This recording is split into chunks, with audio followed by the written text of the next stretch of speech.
Good morning and welcome to Daily Red Devil for all of your latest Manchester United transfer news and talk. Hope everyone is doing well on this Thursday morning. Back with a massive show to bring you guys today. But before we jump into that, please do me a small favour. Smash a like on today's video. Let's try and see 500 likes on this episode. And if this is your first time watching, please also subscribe to the channel. Lots and lots of topics to discuss today. We're going to be talking a bit about Kobbie, Mainoo, a little bit about Ten Hag. What does his future look like? Obviously, with the news coming out yesterday that Thomas Tuchel's taken the England job, what does that mean for Ten Hag? Also, a bit of January transfer-related news, lots and lots to get into. So without further ado, let's jump straight on into the show. Let's start the show off by talking a bit about Ten Hag then. So obviously, it was officially announced yesterday by the England national team that Thomas Tuchel is now the official manager for England. You can let me know your thoughts on that in the comment section below. I know this is a Manchester United channel, but obviously, if you want to have a say on the Thomas Tuchel situation, let me know your thoughts. Do you think Manchester United have missed out here? Would you have liked to see Thomas Tuchel as the Man United manager? Let me know your thoughts in the comment section below. For me personally, I'm not that bothered, really. Thomas Tuchel, for me, isn't a manager for the long term. He's a short-term option. Thomas Tuchel would probably come to Manchester United. He might win you a League Cup. He might win you an FA Cup. But Erik Ten Hag's already done that, so I don't think it's a massive improvement. I think it's more of just a change of manager just out of frustration. You know, it's like, get rid of Erik Ten Hag, bring in someone new, but there's not really that much thought behind it. So, yeah, for me, I'm not that bothered about Thomas Tuchel not becoming a Man United manager. I don't think he would have taken us from where we are now to winning the Premier League, personally. And the reason for that is not because he's not good enough, it's because he doesn't stick around at clubs for very long. He usually falls out with the board after 18 months, sometimes 2 years. It happened at PSG, it happened at Chelsea, it happened at Bayern Munich. All of the top clubs he's worked at, he's been there for a few years and then he's effectively either left on mutual terms or he's been sacked. So for me, Man United are still probably 3 to 5 years away from being even in the conversation of challenging for a title. And I don't think that Thomas Tuchel would be around for 3 to 5 years. So what would happen is you sack Erik Ten Hag, the process starts again. You have to probably rebuild the whole squad. And then in 18 months, Thomas Tuchel leaves and you have to do that process again. So for me personally, I'm not bothered. I think it would have actually been a step back. It's one of those ones where people think that, you know, they're so passionate about Erik Ten Hag being sacked that they'll just take anything at this stage. And I get it; it's frustrating. I know you wait all week, you work all week, and then on the weekend you like to look forward to the football. You know, it's a way of escapism for a lot of people to go and watch football on a Saturday afternoon, maybe go to the pub, meet some friends, and then when your team gets humiliated almost every single week, I get it; it's frustrating. You know, your week, a lot of people's weeks, are focused around football, aren't they? You know, whether it's socially, going to a pub, maybe going to the games, watching it at home with friends, with family members, whatever. And you put so much focus and emphasis into it, and then Man United play the way that they are. And I get it. People are frustrated, people are angry, and they think, you know what, I don't care anymore. Get rid of the manager, let's start again. But yeah, in short, for me, Thomas Tuchel wasn't the right man for the job. So I'm not particularly bothered about him going to the England national team. In relation to England, quickly, I don't know. I don't even know if Thomas Tuchel's, he's obviously a good manager for England. I think he probably would do well, but I'm not sure if he's going to win the World Cup, to be honest. Like, I don't know. I think if it was a Pep Guardiola, it would have definitely increased England's chances. But I'm not that convinced that, Thomas Tuchel suddenly comes in and makes us favourites to win the World Cup. But anyway, this isn't an England channel. I just thought I'd have my say on it. Let's move on from that, though, and let's jump on over to Kobbie, Mainoo then, shall we? So this is being widely reported this last night, this story came out, that apparently Kobbie Mainoo is going to be out injured for at least 4 weeks. He's currently in recovery, having rehabilitation on an injury. Apparently he's been injured for a couple of games, but has still been playing, which is questionable. I've said this many, many times about Kobbie Mainoo before, right? He is a generational talent. We can all agree on that. 19 years of age, unbelievable player. Played in a Euros final for England. Like, he is quality, but he shouldn't be playing the amount of games that he is at the age he is. However good you think he is, at the age of 19, you shouldn't be playing that much football. You should be playing like once a week at the most. Whereas for the last year and a half, he's been playing 2-3 times a week, every single match, because he's our best midfielder. But, in Erik Ten Hag's defence, the alternative options last season were people like Scott McTominay. And McTominay was a decent impact sub, but you couldn't really start a game with McTominay in the midfield. I know people will say, oh, look what he's doing for Napoli, but it's completely different. It's like comparing, you're comparing two completely different leagues, two different styles of play. You're comparing the best team in Italy versus a team who finished 8th in the Premier League last season. Like, it's not comparable. I hope that Kobbie Mainoo gets the time he needs to fully get back to 100%. What does that mean going forward? I mean, it probably will mean that the midfield will be, I imagine, Bruno Fernandes, Eriksen, and then either Casemiro or Manuel Ugarte. I'm fine with that. I think that's still pretty solid. I think Emmanuel Ugarte really, really needs to get some game time now. He really, really needs to, get the opportunity. Apparently, he might be injured as well, though. That was what was being reported a couple of days ago. Apparently, he picked up an injury for Uruguay at the international break. So, just realised my microphone is in front of my mouth. There we go. Yeah, hopefully Manuel Ugarte is okay, because otherwise the midfield on the weekend is probably going to be Casemiro, Eriksen, and who else? Bruno. Yeah. We'll see what happens with that one. Obviously, I wish Kobbie Mainoo a fast recovery. Somebody in the chat is saying, do you rate Ruud van Nistelrooy as next Manchester United manager? No, is the short answer. No. I don't understand this obsession around Ruud van Nistelrooy. I don't. It doesn't make any sense to me. I've said this to you before, right? If Ruud van Nistelrooy was an ex-Arsenal player or an ex-Chelsea player, not a single person in this chat would be asking for Ruud van Nistelrooy to be the Man United manager. He's not the best in class. He's not any better than Erik ten Hag. He's only managed, literally, in his whole career as a professional football manager, he's managed 50 games. He managed from July 2020 until May 2023, one season. And that was in the Eredivisie. Antony was the best player in the Eredivisie, and we've seen what he's like when he's come to the Premier League. For me, it's a massive no. Just because he used to play for Manchester United doesn't give you a divine right to be the next Manchester United player. I don't understand this obsession. It just completely baffles me. Like, if you compare Erik ten Hag with Ruud van Nistelrooy, right? Ruud van Nistelrooy has won one trophy in his whole career, which was the Eredivisie. Okay? You compare that with Erik ten Hag, because you can only compare what they did in the league that they both managed in. Ruud van Nistelrooy has only ever managed in the Eredivisie. Okay? So if you compare Erik ten Hag with Ruud van Nistelrooy in the Eredivisie, Erik ten Hag managed 350 games in the Eredivisie for Go Ahead Eagles, FC Utrecht and Ajax, averaging 2.34 points per game. Ruud van Nistelrooy only managed 50 games. So Erik ten Hag's managed 7 times the amount of games as Ruud van Nistelrooy did in the Eredivisie, and he averaged more points per game. He won countless trophies, didn't he, for Ajax in the Eredivisie. He won the Dutch Championship 3 times. He won the Super Cup. He won the Dutch Cup twice. I just don't understand this obsession. It's like, why? Is Ruud van Nistelrooy the best in the world? No. The best thing that Manchester United could do, in my opinion, right, and this is just my opinion, is to put a plan in place for the summer, okay? An emergency plan, like what Brighton do. If you ever go and watch the interviews with the Brighton director of football and the Brighton CEO, they already know who their next 3 managers are. They've already got it all placed out, the next 10, 15 years. They know that if the current manager doesn't work, they know exactly who the next manager is going to be. They have it already lined up.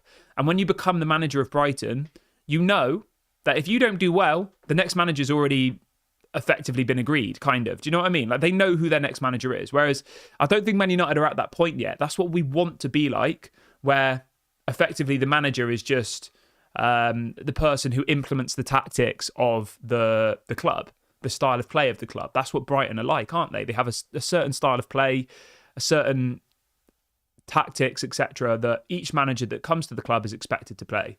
And I think that the best thing that Ineos could actually do now is to, now that Dan Ashworth and Omar Barada are here, now that all of the elite management team are there, is to properly monitor this season, see which players aren't good enough anymore. Because if you look at what players aren't good enough, then come the summer, if a new manager comes in, they might say, you know what, Rashford, this is just me naming players. Rashford, it's not working, goodbye.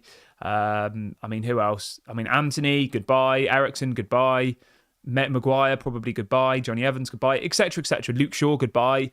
And I think that would be the best thing for them to do, just to monitor this season. Hopefully Erik ten Hag turns it around. Hopefully he manages to, win us another trophy this year. Maybe that's the league, the Europa League. I would take that 100%. And then come the end of the season, Ineos will have had a whole year, another transfer window in January, and they can properly look at who's available and get the best manager in the world if Erik ten Hag is still, not meeting the expectations. But I do actually personally think that Erik ten Hag is going to turn it around. Personally, I'm not saying we're going to win the league under Erik ten Hag. I still believe that. I said this on a video a couple of weeks ago and it got a bit of a crazy reaction. But from what I've seen over the last 11 years since Sir Alex Ferguson left the club, if we carry on the path we are at the moment, I can't see us winning a Premier League title again in my lifetime, which is probably 40, 50 years. And I know that sounds absolutely mad, but there's no signs that we're improving. And that's under any manager, The last time that we competed for a Premier League title was under Ollie. We finished second. But even then, we finished 20 points behind Man City. So I wouldn't even call that competing. I would just say that you finished second, There wasn't any point in that season where we were 3 points away, 2 games left. It was 20 points at the end of the season. But I do think that Erik ten Hag can turn it around. Obviously we've got Brentford. We've got Brentford on Saturday. I mean, he has to beat Brentford on Saturday. He has to. And then obviously you've got Fenerbahce away in the Europa League. I mean, that's going to be a difficult game. And then West Ham away. So there are some difficult fixtures coming up. There is, but I don't know. We'll wait and see what happens. Let's see what people are saying in the chat this morning. Let me have a little sip of my tea.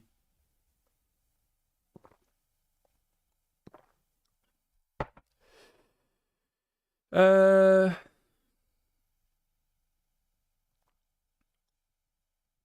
have we got?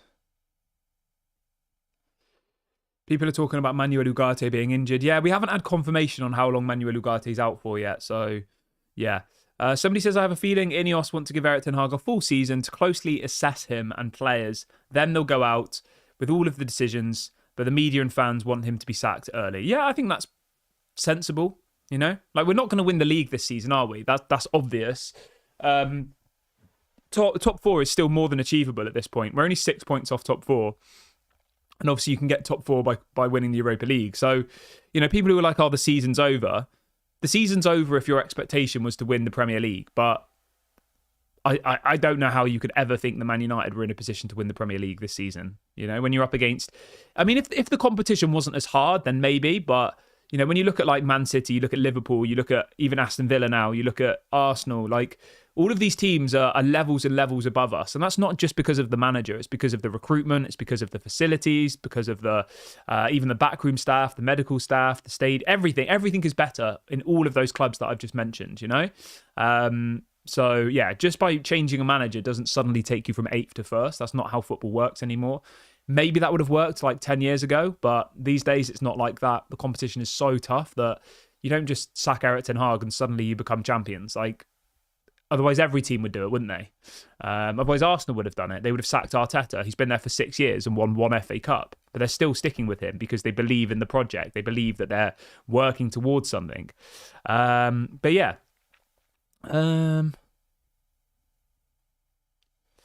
Daniel says Thomas Frank has a big audition this weekend. I mean, Thomas Frank, Manchester United manager, really? I've seen this story loads over the last couple of days, but I think this story's only come up because obviously we're playing Brentford on the weekend, so it's it's an easy story for the media to spin, to be like, oh, Thomas Frank, Manchester United manager, blah blah blah. Thomas Frank to me is like a Brighton manager or a Brentford manager or a West Ham manager. He's not an elite level manager, I don't think. I mean, maybe he is. Maybe I'm being cruel, but yeah, I just think when you're a Manchester United manager, the world gobbles you up. The media, the fans, the pressure, the biggest club in the world, the most talked about club in the world. And is somebody like Thomas Frank, who's never won a trophy in his whole career. He's managed for 283 games for Brentford. He first started being a manager in 2005. So he's been a manager for nearly 20 years, Thomas Frank, in Denmark, in various different leagues. And he's never won a single trophy, not one, in 20 years of football. Now, maybe he is a good coach. Maybe he does know what he's doing. I'm sure he does. But the point that you have to take into consideration here with Manchester United is we're not Brighton. A team like Brighton could bring in a Thomas Frank and they'll probably do well. They'll probably finish 7th, 8th in the Premier League, and people will say, this is incredible. They're in the Europa Conference League. What an amazing story. But you come to Manchester United and the world gobbles you up. The second that Thomas Frank walked through the door at Manchester United, people would be already criticising him. You'd have, Talk Sport doing phone-in shows with people saying they've been going to Old Trafford for 50 years and it's a disgrace. And, we are the biggest club in the world. We're the most talked about club in the world.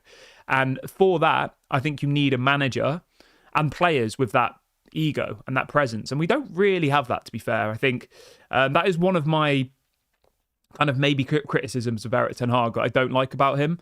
I don't think he has that aura, if that makes sense. Like, he's very calm and collected, but I think you almost need a little bit of that kind of like Jose Mourinho-esque, Pep Guardiola-esque, Jurgen Klopp-esque, where they can kind of bite back at people, if that makes sense. Whereas Erik ten Hag doesn't do it. He's very composed. He's very calm in the press conferences. He doesn't really give anything away. He doesn't really show how he's feeling. People will ask him a question and he'll just kind of shy away from it. Whereas I think, some of these other top level managers, they do kind of entertain it, don't they? Which I think is good. I think for me personally, it makes me relate more to a person if you feel like they're being honest. Whereas I do think some of the times when you hear Erik ten Hag speak, it doesn't really motivate you, really. And God knows what the players think of him. But that's probably one of my main criticisms of Erik ten Hag, if I was to be critical, because I know a lot of people seem to think that I love Erik ten Hag and all the rest of it. I wouldn't necessarily say that. I just think at the moment, based on the options that are available on the market, unless you can get like a Zidane and Ancelotti, one of these top level managers, then sticking with Erik ten Hag until the summer. Maybe you try and get Ruben Amorim from Sporting Lisbon or somebody of that quality. Until then, I think you just stick with him. And I know it's frustrating. I know it's tough. I know it's painful. But we've been going through pain for the last 11 years. Ever since Sir Alex Ferguson left, it's been pain. Really, hasn't it? There might be the odd League Cup here, the odd Europa League here, the odd FA Cup here. There's been some moments of joy, but most of the time it's been pain, Whether that's failed transfers, whether that's managers getting sacked every 18 months, whether that's poor football, whether it's getting humiliated by Liverpool 7-0. Like, there is so many examples of where we've suffered over the last 11 years, as a football team. So, yeah, I'm just kind of used to it a little bit now. But that doesn't mean it's okay. It just means that you kind of, you grow to, it just becomes a little bit more normal, doesn't it?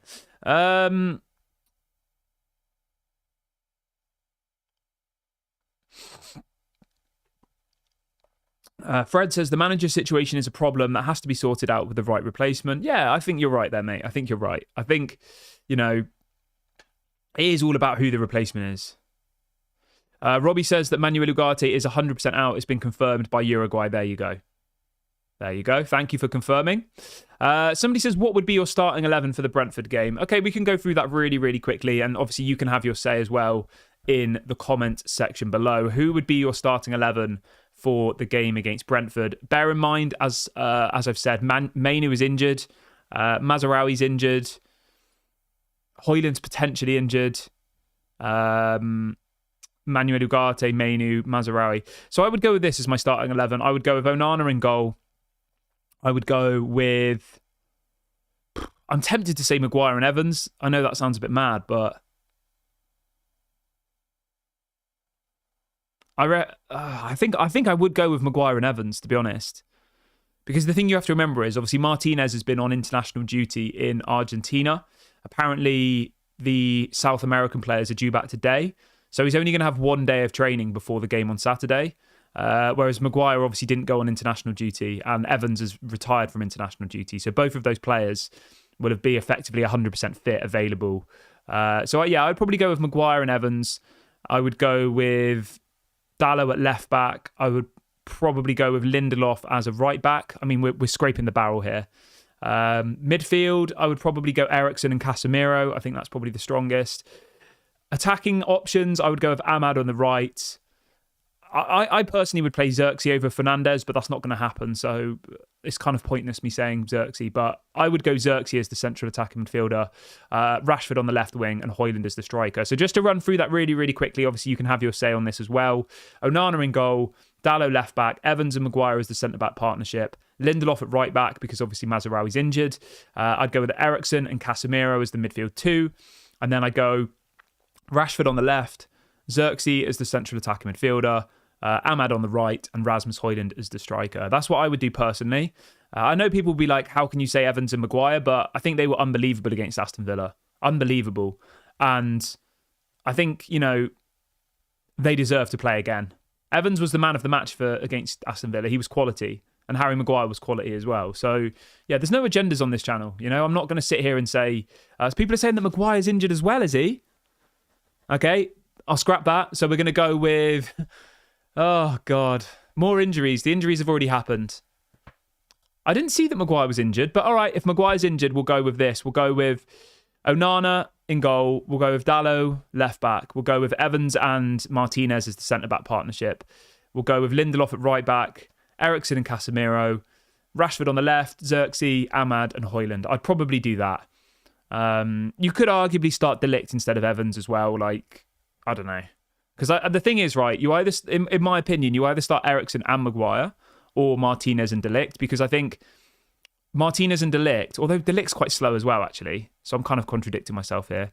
I was going to say De Ligt and Martinez allow you to play a higher line, but I'm not convinced that De Ligt is actually that much quicker than Maguire. He obviously is a bit quicker, but he's not rapid, is he, De Ligt? He is kind of slow.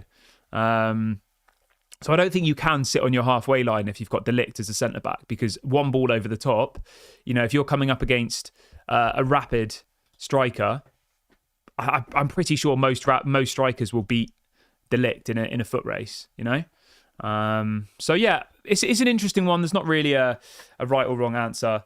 Somebody in the chat says, Kieran, what do you think of what Benny McCarthy said about not knowing what the problem is and how well they train and then they don't perform on match days? I don't know, mate, to be honest. It's impossible to say, isn't it? It's impossible to give an opinion on that, really. Because obviously we don't see them training. And the thing you have to remember is, right, with training sessions, in the training sessions, they're training against each other, if that makes sense. So the quality is maybe lower.